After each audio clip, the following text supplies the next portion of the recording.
welcome to another episode of Dental Marketing Mastery. My name is Sal Khan, I'm one of the directors here at New Patients Incorporated, and I'm joined by the one and only Mark Dilatush, CEO of New Patients Inc. How's it going, Mark? Good, good. Got my coffee. I'm all good.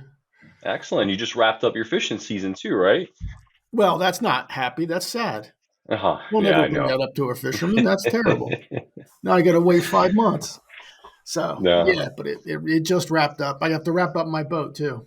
Now I'm depressed. Now I can't do a podcast. But Awesome. But Mark, I think it must be the season of startups because I have gotten waves upon waves of startup practices reaching out to help. And there's a lot of topics I end up discussing with them that they're not aware of, but I thought you'd be the perfect person to talk about startups and making sure they're set up for success. yeah, um, how many startups have we done over the years? I don't even know. I don't know. I can't even count. Um, and of all the dentists that we work with, we work from startup to, hey, I got 5 years left and you know, I want to increase the value of my practice as high as I can just before I sell it. So from the beginning of their career all the way to the end of their career. And um, it's funny, the older the dentist gets, the more, I guess, marketing wisdom they get, right? So at the very beginning of at the startup phase, they never really experienced anything yet, and they never really been lied to or oversold anything yet. So they don't really know. They don't really know what they don't know, right?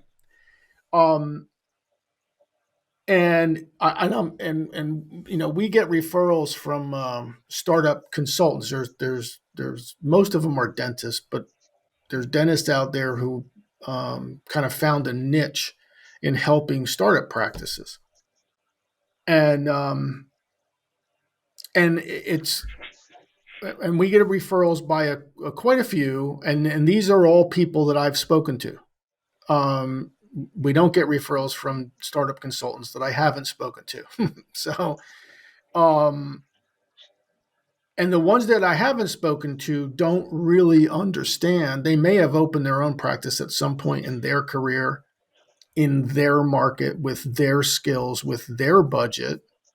And maybe they think that they can just superimpose that over the rest of the world or something. I'm not really sure. Um, and that's great. And startup dentists need help. They need help and wisdom and an acceleration of that first year. They need somebody to pat them on the back. They need somebody to kick them in the ass. They need all those things that the startup consultants Can help them with. do.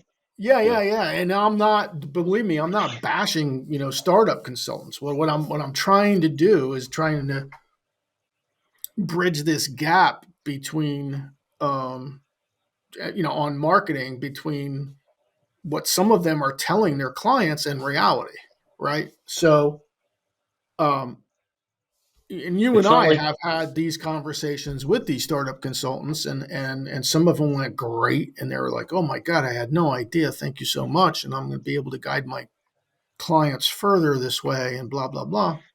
And then some of them just don't.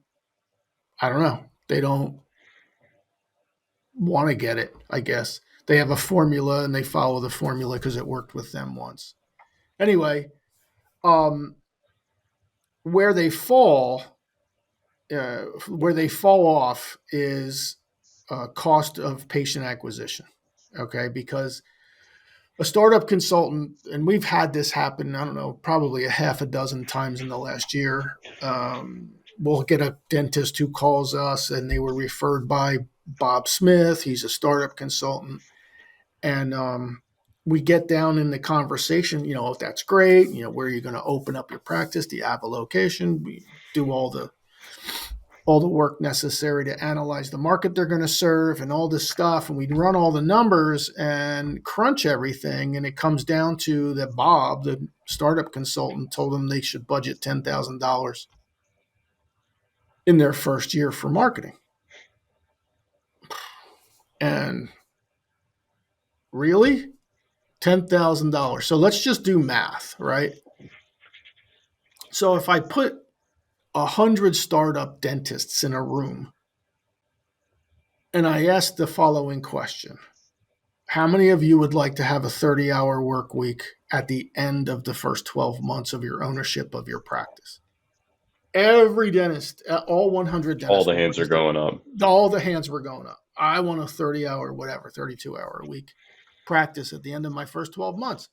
Everybody would raise their hand. So if that's true, and that's what everybody wants, then you need about 800 active patients to support. And then when I say support, I mean like just barely support a 30-hour work week. And you don't have a hygienist yet. It's just you. So your hygiene kicks in. So there's more visits and so on and so forth from 800 patients. But trust me, the number's around 800, right?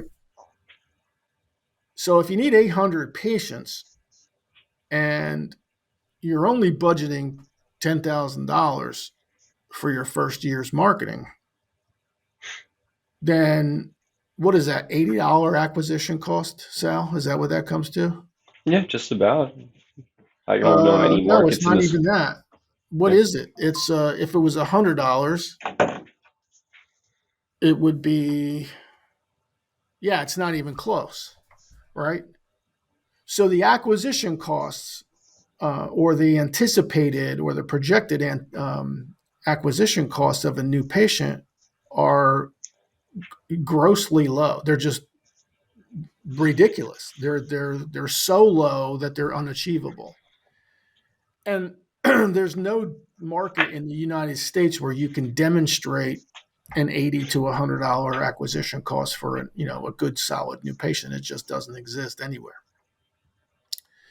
So the recommendation is based on, maybe it's based on what's left over in the budget after you pay for everything else. I don't know where they're coming up with this $10,000, right? But let's just use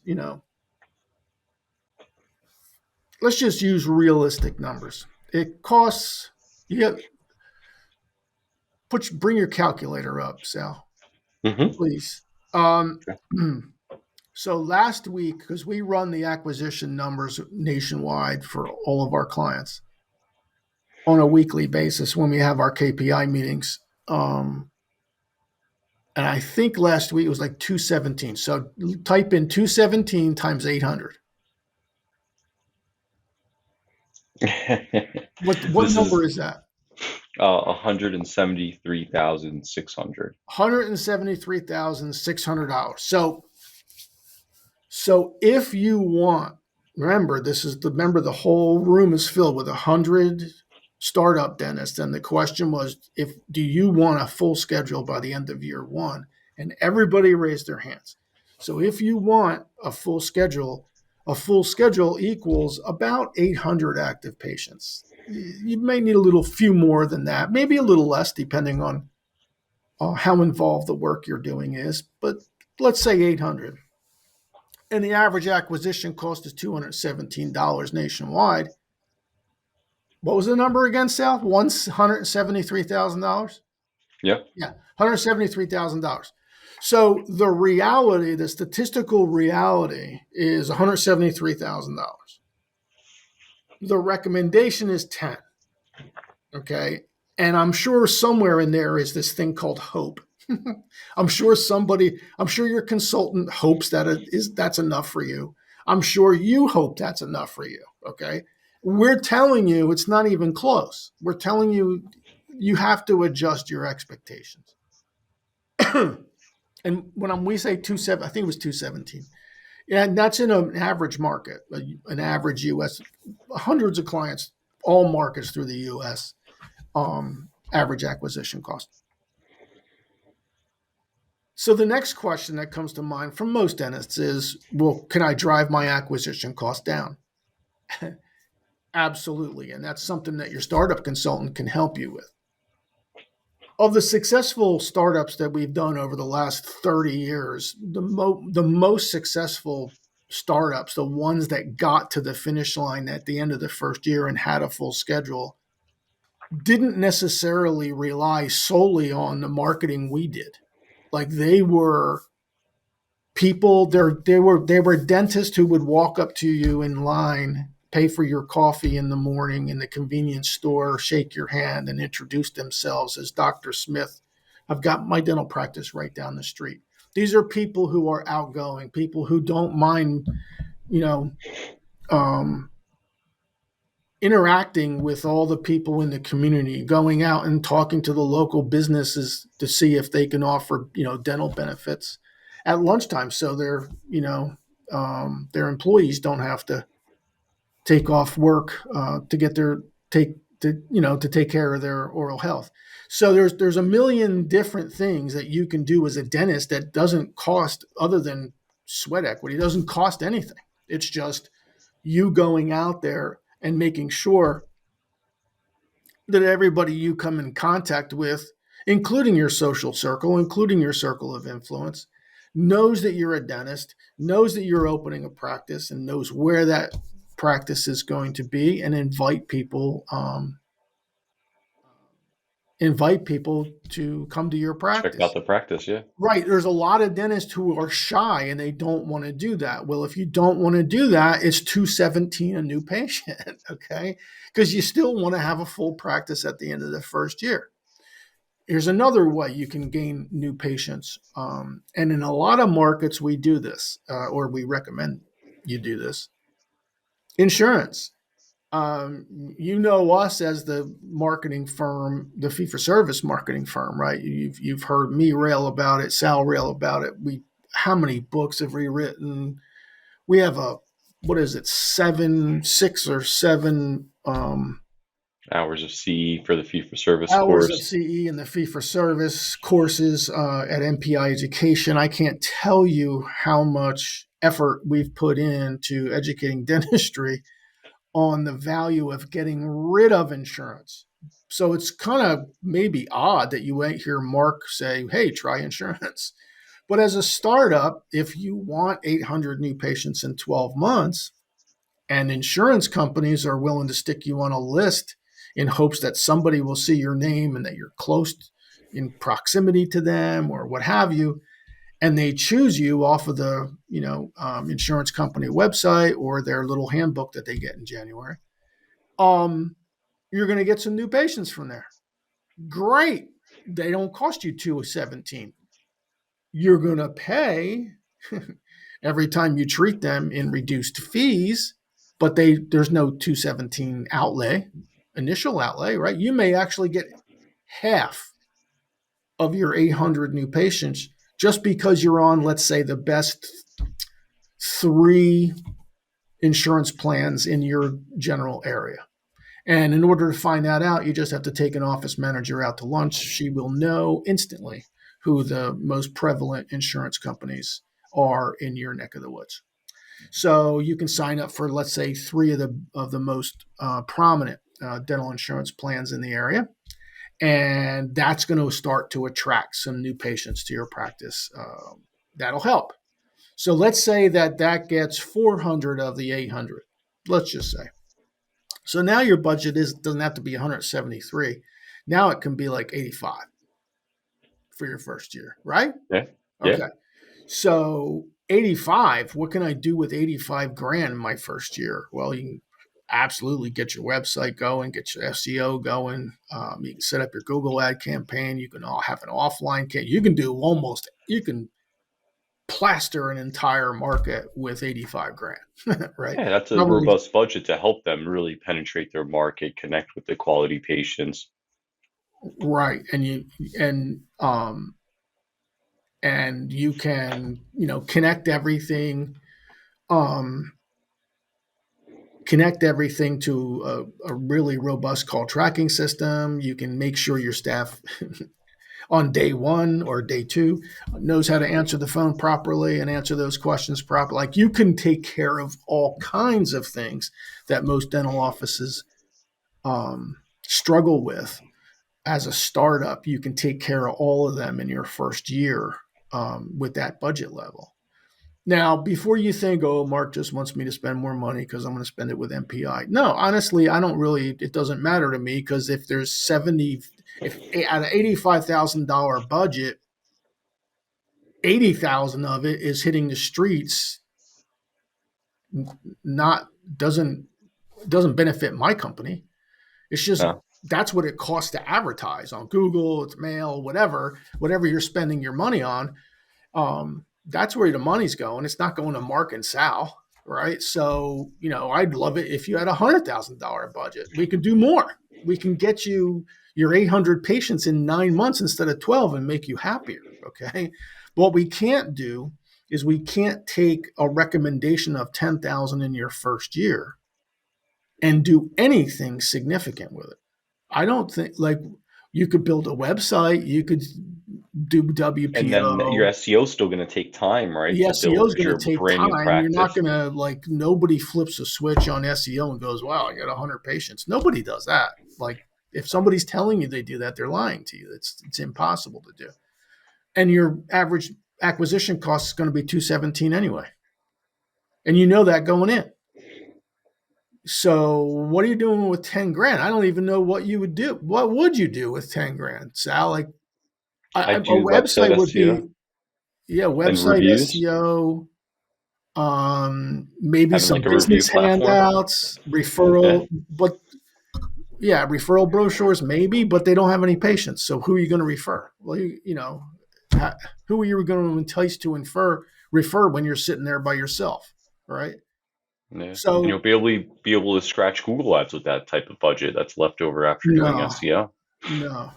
I mean, the average budget that we're seeing now that we manage now, we see a lot of dentists who want to try 500 a month in Google. And we just basically tell them to take a vacation with their spouse and have a good I time. do tell them what you say, Mark, if I'm being honest. And I tell them I won't say this, but my CEO, Mark, will tell you to go save that $500 and go take your family out to dinner Yeah, instead. yeah, yeah, yeah, yeah, yeah, yeah. It's just a nicer experience because I know you're going to fail 500 bucks in Google ads. I know you are. So anyway, so startups, you're going to end up needing 800 new patients at the end of your first year. Insurance will help you as long as you go into it with the plan. The plan is, all right, I'm going to use insurance maybe for my first 4 or 5 years in my practice.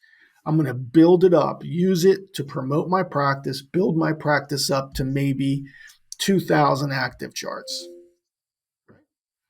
And then one day, 5 years from now, you call me or Sal or whoever here at New Patients Inc. and you go, I'm getting kind of tired of these write-offs. I think I want to, start to transition to fee for service. And then we just slowly transition you into fee for service No, because at that point you don't need the insurance plans anymore.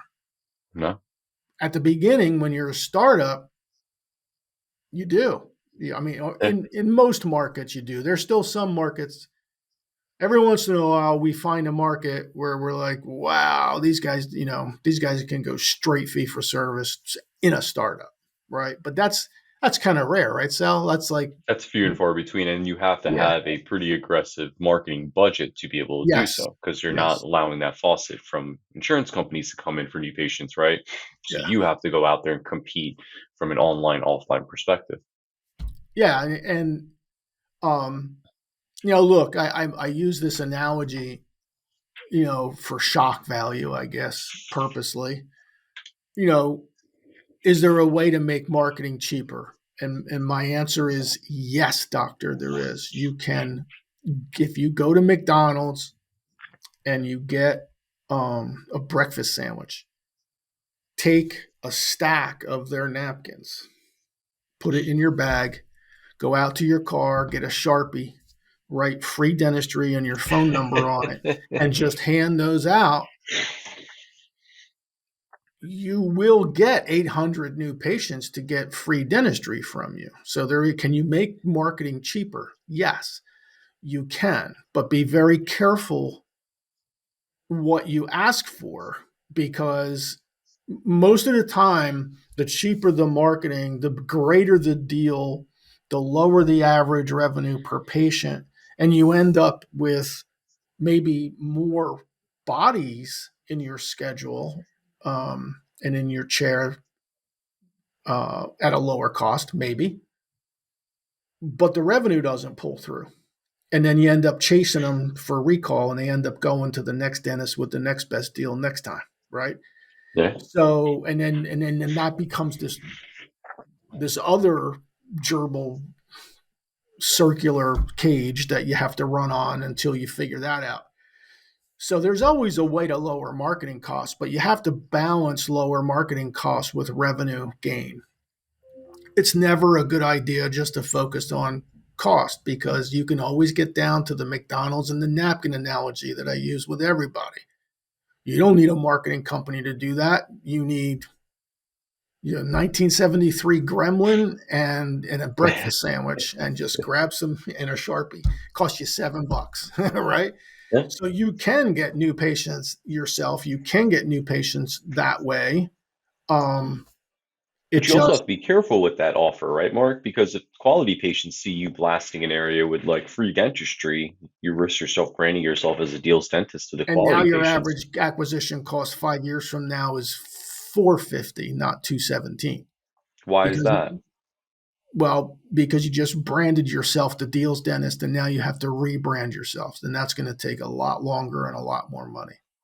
People Exactly. remember, they may not use you, you may not be their dentist, they might not be their dental home, but every time they see anything about you, you're carving a perception of your practice in their mind, maybe a little tiny bit each time. um, but if your repetitions with the same deals dentist message, deals dentist message, deals dentist message, I can assure you half the market is turning you off. And it takes quite a bit of money to switch that back later on down the road. So you don't really, if you don't have to, you don't want to be the overt deals dentist. Like in Vegas, um, you just drive in Vegas and there's billboards that say $69 any extraction, right? I mean, you're Hmm. never, who's going to go to that person for cosmetics, for a full mouth rehab? Nobody. Not one person. I'm sure that dentist has never done one, right? So and you got to be very careful when you're first starting out, not to be just about the deal. Um, Being overt with a deal will get you greater volumes of responses initially. Actually, you'll get the most responses initially.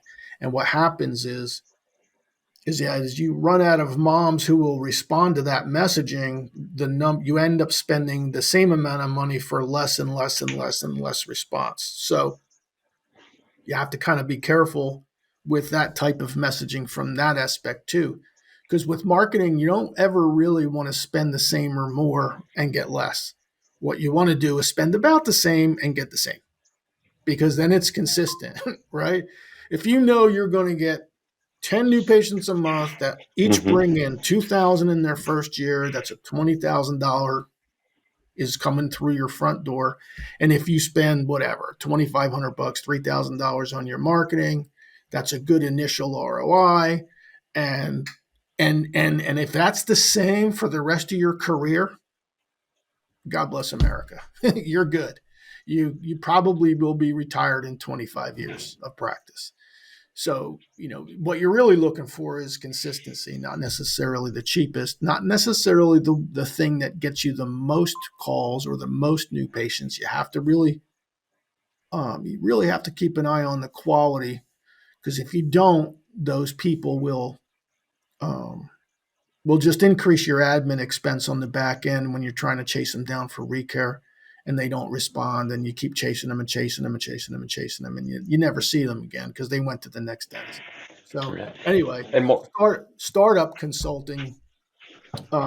Love you guys and gals out there who are doing it, especially the ones who take the time to reach out to us, so to truly understand how this marketing thing works and how it should be budgeted. Um, but if you're a startup dentist, uh, working with a startup consultant, and you're being told some really low number, for your first year budget. That's okay if you like a low number. Look, I'd love it if somebody came to me and said, "Mark, your overhead's only 10,000 a month." Great, wonderful, okay, but it's not realistic. So if you really want to go into this startup thing with your eyes wide open, multiply 800 patients times 217. Start there, and then Yeah. start figuring out, maybe which insurance plans you should be looking into, some way of building a reasonable marketing plan. If you need a reasonable marketing plan, just reach out to Sal. I mean, he builds Yeah. marketing plans all day. So, Yeah. um, anyway, And then when Mark, just on that note of the insurance plans, don't try to just do it yourself. There are companies out there that can negotiate for you and get you a good rate with the insurance companies. So work smarter, not necessarily harder as you go, yeah, there's tackle lots insurance lots of companies. resources out there for startups. So Mark, thank you very much for sharing this helpful advice. I hope everyone found it really helpful. And our goal is to help guide and dental dentists, regardless if they're startups, advanced, wherever they are, to grow their practice. All right. Cool. Thank you, Well, sir. thank you, Mark. Thank you, everybody, for tuning in. Have a great day.